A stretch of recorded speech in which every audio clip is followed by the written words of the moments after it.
जबलपुर आगामी त्योहारों के मद्देनजर शहर में सुगम और व्यवस्थित यातायात व्यवस्था बनाए रखने के लिए पुलिस प्रशासन और नगर निगम की संयुक्त टीम ने कार्रवाई शुरू कर दी। पुलिस अधीक्षक के निर्देश पर एडिशनल एसपी आयुष जाखड़ ने शहर के प्रमुख बाजारों और व्यस्त मार्गों पर अतिक्रमण हटाने के साथ लोगों को समझाइश दी। संयुक्त टीम ने बलदेव बाग से निवारणगंज रोड, लाडगंज थाना क्षेत्र, कोतवाली थाना क्षेत्र के अंतर्गत मुख्य सड़कों और बाजारों का निरीक्षण किया। सड़क किनारे अवैध रूप से दुकानें लगाने और अतिक्रमण करने वालों को यातायात में बाधा न डालने की समझाइश देते हुए दुकानों और सामान को सड़क से हटाने के निर्देश दिए। सीएसपी अखिलेश कौर ने बताया, नगर निगम की टीम द्वारा अतिक्रमण करने वालों के विरुद्ध कार्रवाई की जा रही है।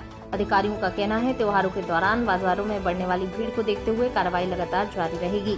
वरिष्ठ अधिकारियों के मार्गदर्शन में ई रिक्शा चालकों और उनके रूट को व्यवस्थित करने की दिशा में भी जल्द कदम उठाए जाएंगे।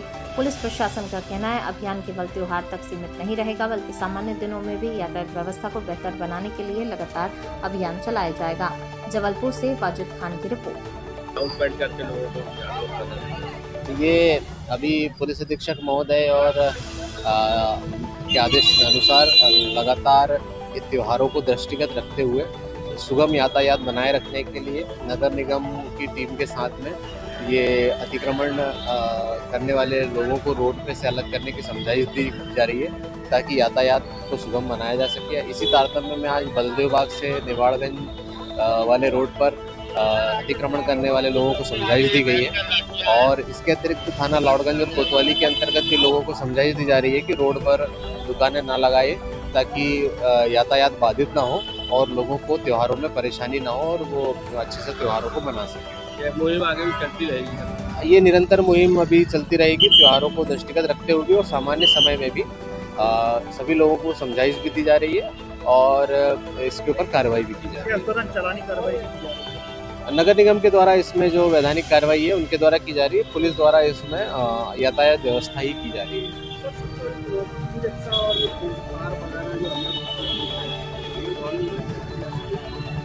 उसी को लेकर एक प्लान बनाया जा रहा है वरिष्ठ अधिकारियों के नेतृत्व में। बहुत जल्दी उसे भी लागू किया जाएगा, ताकि जो ई रिक्शा हैं उनकी वजह से जो यातायात डिस्टर्ब हो रहा है तो उस पर भी हम नियंत्रण करेंगे। जबलपुर हनुमान ताल थाना क्षेत्र अंतर्गत बड़ी खैरमाई दुर्गा चौक मंदिर के पीछे स्थित एक पक्का मकान जर्जर होकर खतरनाक स्थिति में पहुंच गया है। स्थानीय निवासी उमेश सोनकर के अनुसार वर्ष 1998 में बना ये मकान नीचे से बेहद कमजोर हो चुका है और इसके कभी भी गिरने की आशंका बनी हुई है। पीड़ित परिवार का कहना है कि मकान मुख्य सड़क पर स्थित होने के कारण घर में रहने वाले लोगों के साथ आसपास के रहवासियों और राहगीरों के लिए भी खतरा बना हुआ है। मकान में किशोरी लाल सोनकर, मीराबाई सोनकर सहित उनका परिवार निवास करता है और घर में गृहस्थी का सामान रखा हुआ है। उमेश सोनकर ने आरोप लगाया, मामले की शिकायत प्रशासन और नगर निगम से की गई है, लेकिन कार्रवाई के बजाय उन्हें शनिवार को होने का हवाला देते हुए सोमवार को काम होने की बात कहकर टाल दिया गया। इस बीच मकान की हालत खराब होने से परिवार में दहशत का माहौल है। रहवासियों ने बड़े हादसे से बचने के लिए अपनी जान जोखिम में डालकर मकान को सहारा देने हेतु 10 से 12 जैक लगाए हैं। स्थानीय लोगों ने नगर निगम और प्रशासन से मौके पर पहुंचकर जर्जर मकान की जाँच कराने और कार्रवाई की मांग की है। जबलपुर से वाजिद खान की रिपोर्ट। हुआ है, थाना लगता है हनुमान ताल। हमारे मकान की स्थिति बहुत ख़राब हो गई है। 1998 में बना हुआ था, पक्का मकान है, नीचे से बहुत ज़्यादा कमज़ोर हो गया, नीचे से गिरने की संभावना है और जो आमने सामने मकान है उनको बहुत ज़्यादा दिक्कत है और जो पब्लिक निकल रही है, चालू रोड है, उनको भी बहुत ज़्यादा खतरा है। इसके लिए प्रशासन से हमने प्रार्थना करी थी, लेकिन प्रशासन ने हमसे बोला कि आप जोन ऑफिस जाइए, कार्यालय जाइए, निगम जाइए, वहाँ कंप्लेंट करिए। तो वहाँ गए हम लोग, जोन ऑफिस निगम, तो वहाँ बोला गया हम लोग को कि शनिवार है, सोमवार को काम होगा। तो कल संडे है, लेकिन मकान संडे तक वेट नहीं करेगा, मकान कोई भी टाइम गिर सकता है।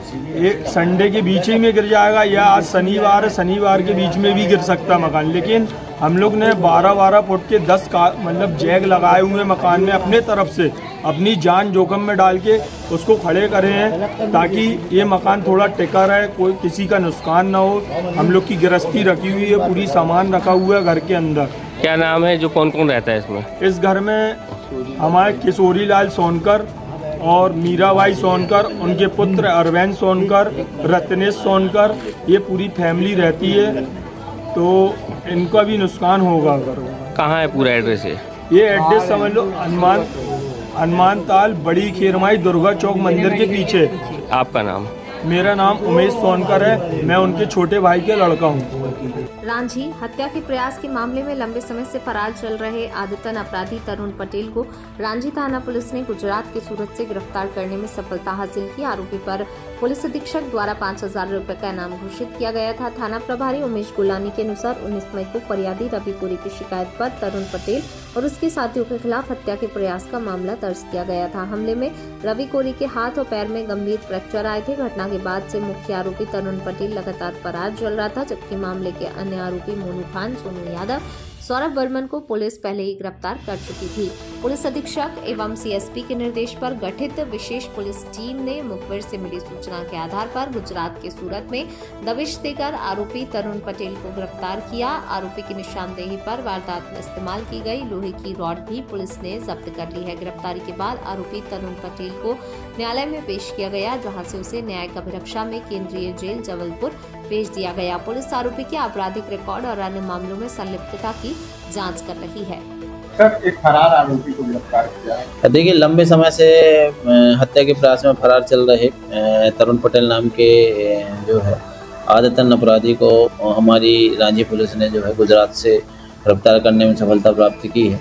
19 मई को रवि कोरी की शिकायत पर हत्या के प्रयास का प्रकरण पंजीबद्ध था। इसके विरुद्ध पूर्व में भी जो अवैध वसूली का प्रकरण पंजीबद्ध था, जो फरार चल रहा था। फरारी के दौरान ही उसने यह घटना कारित की थी और इसमें जो है घटना कारित करके ये लगातार फरार चल रहा था। इसमें अन्य इसके जो साथी थे जो मोनू खान, सोनू यादव और सौरभ बर्मन, ये पूर्व में पकड़े जा चुके थे।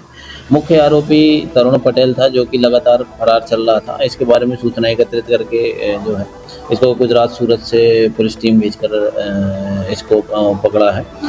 इसमें जो घटना में प्रयुक्त लोहे की रॉड है वो भी जब्त की गई है। जो फरियादी हैं रवि कोरी, उनके हाथ और पैर में फ्रैक्चर हुआ था, अभी वो ठीक है। इसमें पूरे प्रकरण में श्रीमान पुलिस अधीक्षक महोदय के निर्देशानुसार जो है टीम बनाकर श्रीमान सीएसपी महोदय के नेतृत्व में यह कार्य किया गया था और जो है आज उसको न्यायालय में प्रस्तुत किया गया, जहां से उसको केंद्रीय जेल जबलपुर में भेज दिया गया। देखिए, फरार आरोपी पर जो है पुलिस अधीक्षक महोदय द्वारा 5,000 का इनाम घोषित किया गया था और जो है इसकी लगातार जो है हम तलाश कर ही रहे थे। रात भर की बारिश में सुबह से ही लोगों के घरों में घुसे सांप। कल रात से लगातार हो रही बारिश का दौर थमने का नाम नहीं ले रहा है, तो वहीं आज सुबह 3 जगहों पर सर्प निकलने से लोगों में दहशत व्याप्त हो गई। सूचना पर सर्प विशेषज्ञ गजेंद्र दुबे ने मौके पर पहुंचकर रेस्क्यू करते हुए सर्पों को पकड़कर जंगल में छोड़ दिया।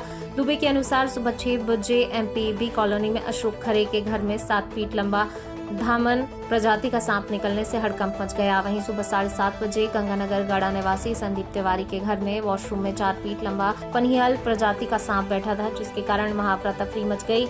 इधर रतन नगर निवासी प्रदीप मिश्रा के घर में बैठक रूम में टीवी के ऊपर 4 फीट लंबा सांप देखकर महाअफरा-तफरी मच गई। दुबे के अनुसार पकड़ा गया सांप ट्रिंकेट प्रजाति का सांप है, जो कि जहरीला नहीं होता है। ग्वारीघाट थाना क्षेत्र में भीमनगर के समीप कावड़ यात्रा के दौरान हर्ष फायरिंग का मामला सामने आने से सुरक्षा व्यवस्था पर सवाल खड़े हो गए हैं। बताया जा रहा है यात्रा के दौरान फायरिंग की सूचना पर पुलिस मौके पर पहुंची और बंदूक अपने कब्जे में ली, लेकिन इसके बाद स्थिति उस वक्त बिगड़ गई जब भीड़ ने पुलिसकर्मियों को घेर लिया। कथित तौर पर उनके कब्जे से बंदूक छीन ली। देखते ही देखते माहौल तनावपूर्ण हो गया और कुछ लोग पुलिस से ही भिड़ने को तैयार नजर आए। अब सवाल ये है, आखिर धार्मिक यात्रा में हर्ष फायरिंग की जरूरत क्या है? एक छोटी सी लापरवाही किसी बड़े हादसे का कारण बन सकती है। कावड़ यात्रा आस्था, भक्ति, श्रद्धा का प्रतीक है। इसे हथियारों के प्रदर्शन और फायरिंग का मंच बनाना आखिर कितना उचित है? अब निगाहें शासन प्रशासन पर है। इस पूरे मामले में क्या कार्रवाई की जाती है और भविष्य में ऐसी घटनाओं को रोकने के लिए क्या कदम उठाए जाते हैं? क्योंकि आस्था के नाम पर कानून व्यवस्था से खिलवाड़ किसी भी सूरत में सही नहीं कहा जा सकता।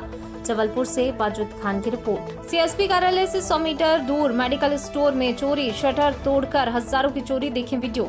आधारताल थाना क्षेत्र के महाराजपुर हाउसिंग बोर्ड कॉलोनी में चोरों ने पुलिस की सुरक्षा व्यवस्था को चुनौती देते हुए सीएसपी कार्यालय से महज 100 मीटर की दूरी पर स्थित बालाजी जन आरोग्य मेडिकल स्टोर को निशाना बनाया। चोर दुकान का शटर तोड़कर चेकबुक, पर्स, करीब 10,000 रुपए नगद लेकर फरार हो गए।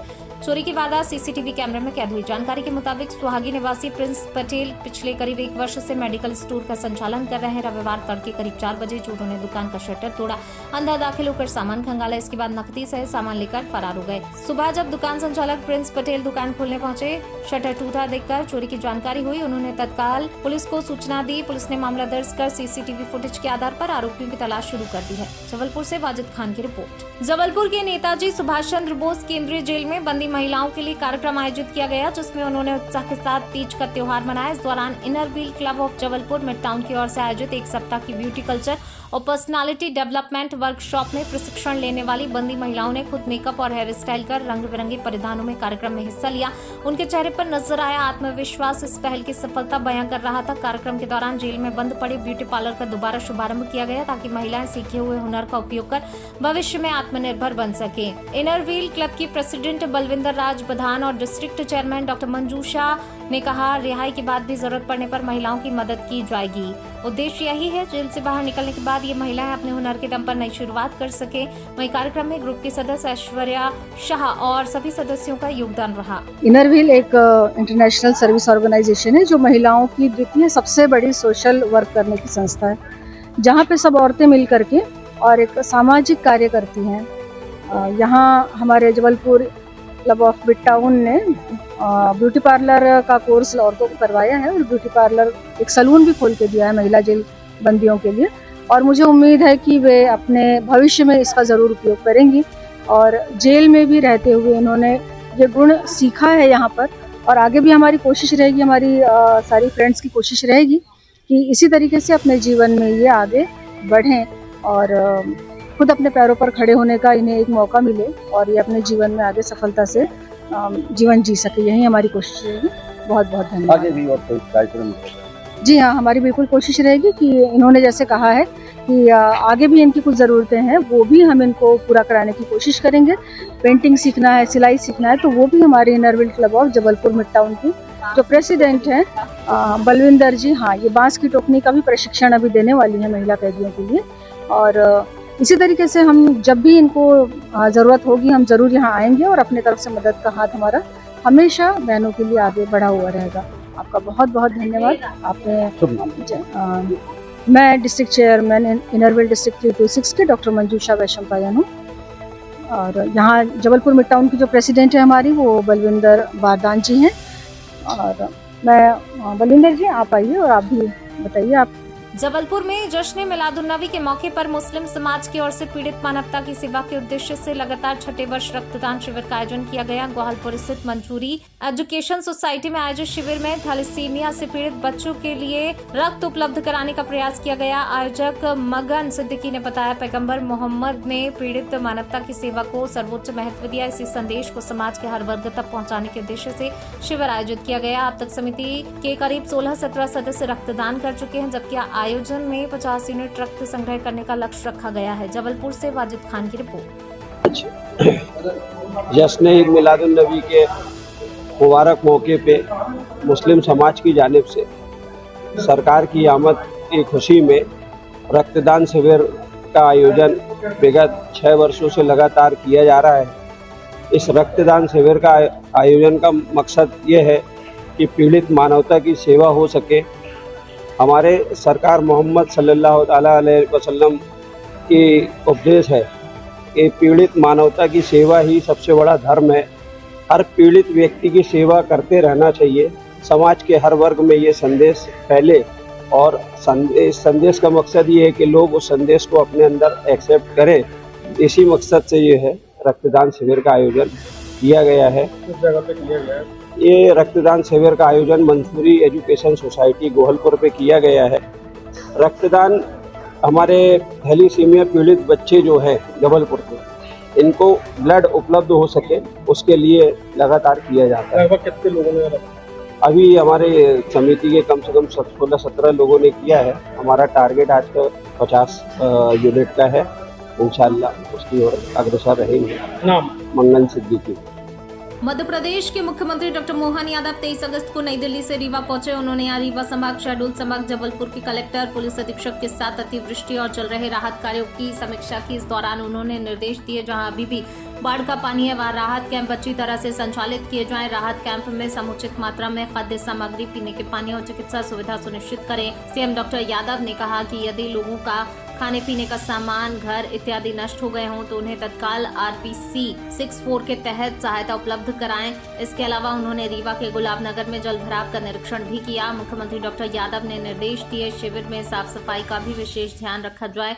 जहां बाढ़ का पानी उतर गया हो वहां शासकीय अमले को भेजे। लोगों को खाने पीने की किसी तरह की परेशानी नहीं होनी चाहिए। पीने के पानी की शुद्धता के लिए सभी जल स्रोतों, हैंडपंपों में ब्लीचिंग पाउडर इत्यादि से क्लोरीनेशन कराएं। उन्होंने कहा ऐसे सभी गाँव में और नगरीय क्षेत्रों के वार्ड में जहाँ बाढ़ का प्रकोप रहा है वहाँ चिकित्सा शिविर आयोजित करें। समीक्षा बैठक के बाद मुख्यमंत्री ने मीडिया से कहा, आज रीवा, शहडोल, जबलपुर संभाग में अतिवृष्टि से प्रभावित क्षेत्रों की स्थिति की समीक्षा की। प्रशासन द्वारा प्रभावित क्षेत्रों में राहत शिविर स्थापित कर नागरिकों को सुविधाएं और सहायता उपलब्ध कराई गई। बीते 2 दिनों से वर्षा थमने के बाद अधिकांश नागरिक राहत शिविर से अपने घरों को लौट चुके हैं। अतिवृष्टि के दौरान जिन नागरिकों के घर क्षतिग्रस्त हुए, जहां जनहानि हुई, पशु हानि हुई, उन्हें सरकार की ओर से मुआवजा और आवश्यक सहायता उपलब्ध कराई जाएगी।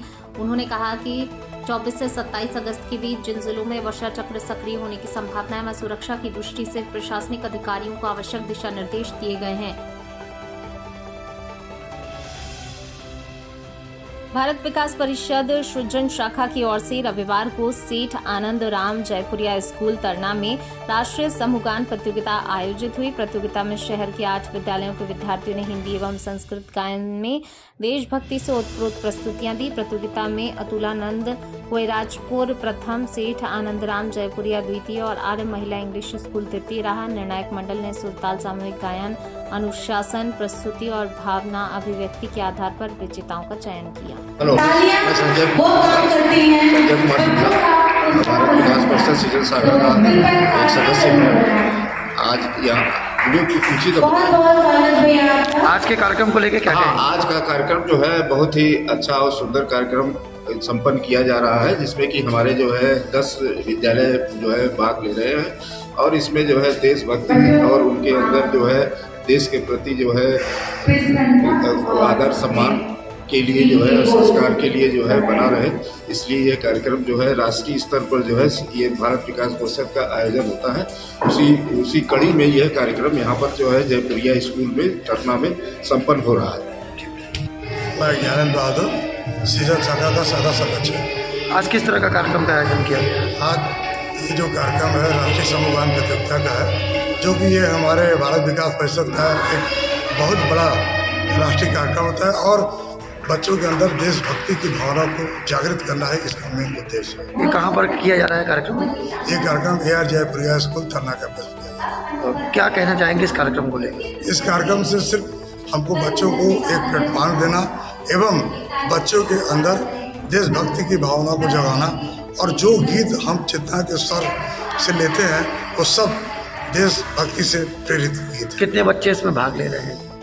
इसमें हमारे 10 स्कूल भाग ले रहे हैं और जिसमें प्रत्येक स्कूल से 8 बच्चे, 2 संगीत के टीचर और 1 उनके ग्रुप लीडर टीचर है। प्राइज डिस्ट्रीब्यूशन वगैरह भी इसमें रखा? प्राइज डिस्ट्रीब्यूशन हर बच्चे को रिजल्ट आने के बाद, जो कि निर्णायक मंडल इसके हैं, जो भी उनका निर्णय होगा उसके अकॉर्डिंग हम उनको प्राइज बांटेंगे। मुख्य अतिथि कौन है कार्यक्रम? मुख्य अतिथि हमारे अरविंद मोहन भटनागर, आयकर उपायुक्त, वाराणसी। इस आयोजन को लेकर आप क्या कहना चाहेंगे? ये आयोजन बच्चों के लिए है और बच्चों के भविष्य के लिए, हमारी संस्कृति को समृद्ध करने के लिए है।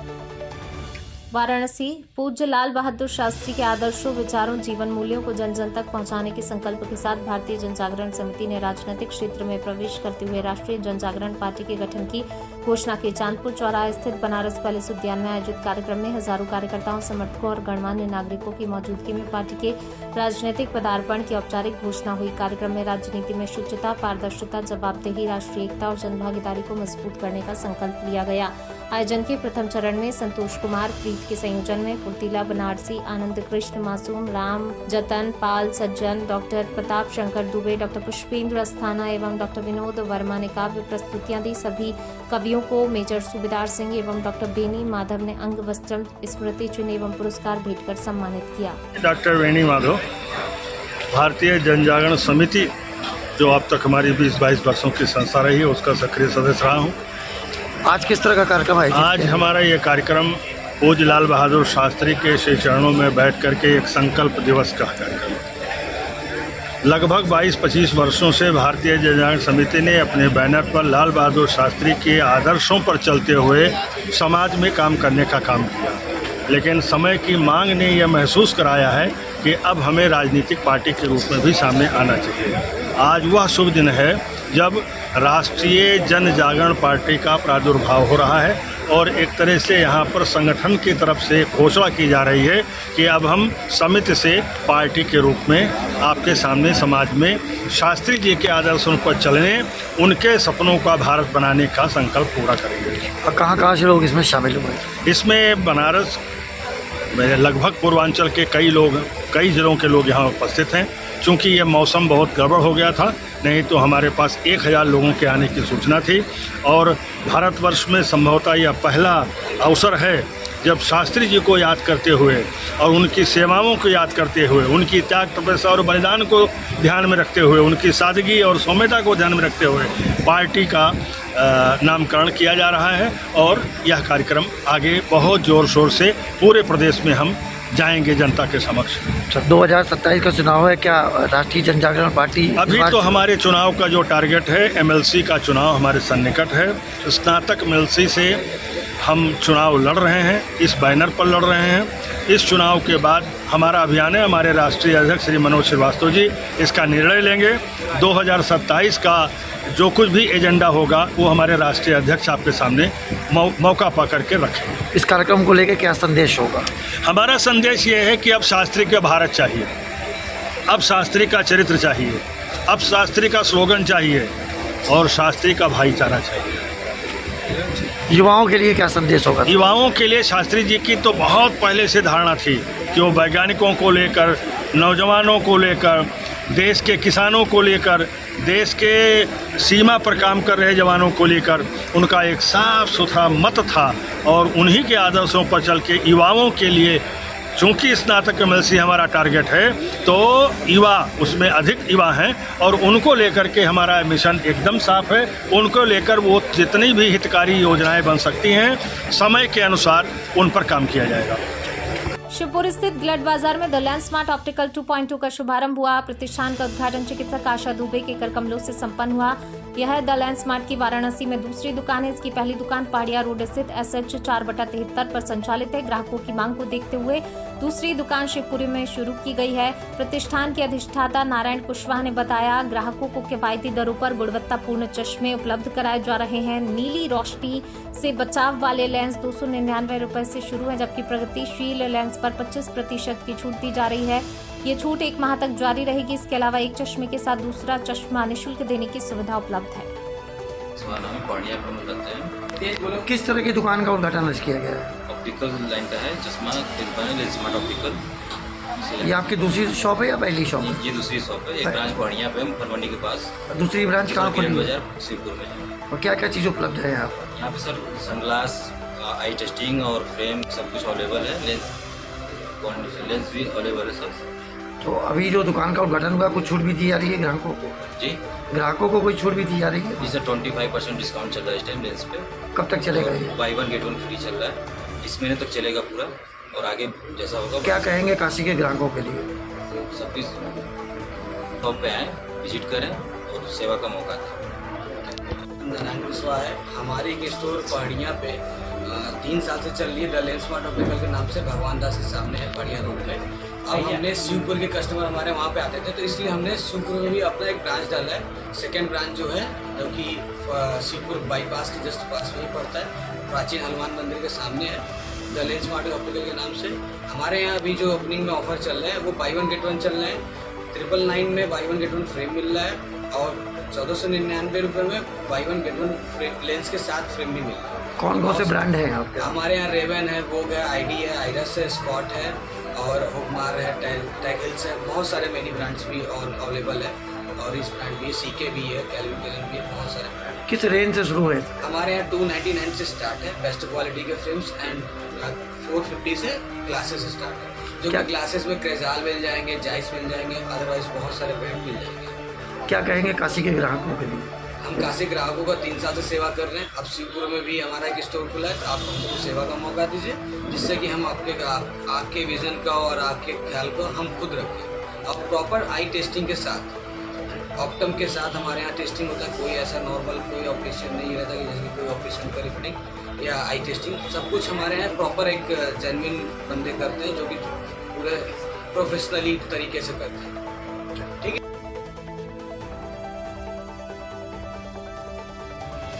रंभा के अमृत सरोवर पर उठे सवाल, 25 से 29 लाख के डैम की लोकेशन बदलने का आरोप। भीमपुर विकासखंड की ग्राम पंचायत रंभा में अमृत सरोवर योजना के तहत बनाए गए डैम को लेकर विवाद गहराता जा रहा है। ग्रामीणों का आरोप प्रशासन स्तर से जिस स्थान पर डैम निर्माण की स्वीकृति दी गई, मौके पर निर्माण वहां न कराकर दूसरे स्थान पर करा दिया। ग्रामीण मामले में 25 से 29 लाख रुपए की लागत से जुड़े निर्माण कार्य की जांच की मांग कर रहे हैं। जानकारी के अनुसार डैम का निर्माण किसान झिमाय विश्राम की खेत में प्रस्तावित बताया जा रहा है। आरोप है निर्माण एजेंसी ठेकेदार द्वारा निर्धारित स्थल के बजाय सोनाजी गेड़ा के खेत के पास झांगपानी नामक स्थान पर डैम का निर्माण करा दिया गया। इस स्थान परिवर्तन को लेकर अब पंचायत के निर्माण और उससे जुड़े दस्तावेजों पर सवाल खड़े हो रहे हैं। ग्रामीणों का सबसे बड़ा सवाल है, यदि डैम का निर्माण किसी अन्य किसान की जमीन अथवा उसके खेत के पास किया तो संबंधित जमीन मालिक से पहले सहमति पत्र या एनओसी ली गई थी या नहीं। ग्रामीणों का आरोप है निर्माण शुरू होने के समय इस संबंध में आवश्यक दस्तावेज उपलब्ध नहीं थे। मामला सामने आने के बाद कथित रूप से सहमति का हवाला दिए जाने की बात सामने आ रही है। ग्रामीणों ने दस्तावेजी रिकॉर्ड की जाँच कर ये स्पष्ट करने की मांग की है, सहमति पत्र कब तैयार हुआ, जिसके द्वारा तैयार किया उसमें जमीन मालिक के वास्तविक हस्ताक्षर अथवा स्वीकृति है या नहीं। अमृत सरोवर जैसे सरकारी निर्माण कार्यों में कार्य की प्रगति और स्थल की निगरानी के लिए डिजिटल रिकॉर्ड और जियो टैगिंग का महत्व है। ऐसे में ग्रामीणों ने सवाल उठाया, यदि स्वीकृत स्थल और वास्तविक निर्माण स्थल अलग अलग हैं तो निर्माण शुरू होने से पहले संबंधित अधिकारी अथवा तकनीकी अमले ने मौके की लोकेशन का सत्यापन किस आधार पर किया। ग्रामीणों का कहना है इंजीनियर द्वारा स्थल निरीक्षण, लोकेशन फोटो, जियो टैगिंग और तकनीक स्वीकृति के रिकॉर्ड की जाँच की जाए। यदि रिकॉर्ड में एक स्थान और मौके पर दूसरा स्थान पाया जाता है तो जिम्मेदारी तय की जानी चाहिए। मामले में संबंधित किसान की ओर से ठेकेदार पर भी गंभीर आरोप लगाए गए।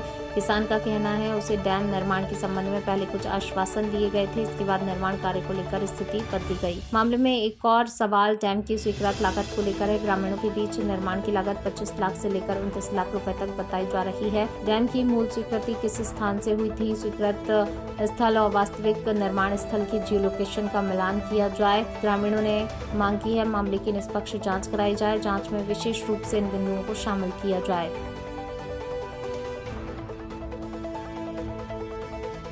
टिमरनी थाना क्षेत्र अंतर्गत वार्ड क्रमांक 8 में महिला की गला घोंटकर हत्या की गई। लूट की घटना को दिया गया अंजाम। सूचना मिलते ही मौके पर पहुंची पुलिस टीम कर रही है जांच। जानकारी के अनुसार 57 वर्षीय महिला पुष्पा बाई पति स्वर्गीय अशोक पटेल गौर अपने घर में अकेली रहती थी। 3 वर्ष पूर्व उनके बेटे नवीन की एक्सीडेंट में मौत हो चुकी है। महिला घर में अकेले निवास करती थी। आज सुबह आसपास की महिलाएं रोजाना की भांति उनसे मिलने गई। उन्हें मृत देख परिजनों को सूचना दी। उन्होंने आकर पुलिस को सूचना दी। घटनास्थल में मृतका पुष्पाबाई पलंग पर लेटी हुई थी, जिसके गले में हरे रंग के बिजली के तार बंधा होना पाया गया। साथ ही पहनी गई सोने की माला भी टूटी पाई गई। दूसरे कमरे की गोदरेज अटैची खुली पाई गई। मौके पर एसडीओ आकांक्षा तलैया, थाना प्रभारी मुकेश गौड़ दलबल के साथ पहुंचे। फॉरेंसिक टीम कर रही जांच। स्नीपर डॉग भी मौके पर पहुंचा। एडिशनल एसपी अमित मिश्रा ने घटना की जानकारी देते हुए बताया, प्रथम दृष्टया महिला की पहले गला घोंटकर हत्या और लूट की वारदात को अंजाम दिया गया। अज्ञात व्यक्ति के द्वारा अंजाम दिया गया। आरोपी की पहचान की जा रही है। संदिग्धों से पूछताछ की जा रही है। जाँच उपरांत मामला स्पष्ट होगा। की हत्या हुई सर, किस तरीके से हत्या की गई सर, अभी क्या स्थिति है? अभी देखिए ये मृतिका पुष्पा गौर है, उम्र लगभग 58 से 60 वर्ष के बीच में है और इनका सब जो है संदिग्ध परिस्थितियों में प्राप्त हुआ है और इसमें पुलिस से इन्वेस्टिगेशन कर रही है और प्राइमा फेसी इसमें हत्या की आशंका जताई जा रही है और इनके कुछ आभूषण भी गायब हैं, तो उस एंगल पे भी जांच की जा रही है। सर क्या गले में कुछ? हाँ, गले में इनके एक तार से गला दबाकर गला घोंटकर इनकी हत्या की आशंका जताई गई है। सर क्या महिला अकेली रहती थी? हाँ, ये महिला अकेली रहती थी। इनके पति का काफ़ी समय पहले निधन हो चुका था और इनका एक बच्चा था, उसका भी एक एक्सीडेंट में लगभग 3 वर्ष पूर्व निधन हो गया था, तो ये वर्तमान में अकेले ही निवास कर रही थी। सर अभी क्या आशंका जताई जा रही है? अभी इनकी हत्या की आशंका है और इसमें कुछ संदिग्ध जो भी आए हैं उनसे पूछताछ की जा रही है और इन्वेस्टिगेशन इसमें जारी है।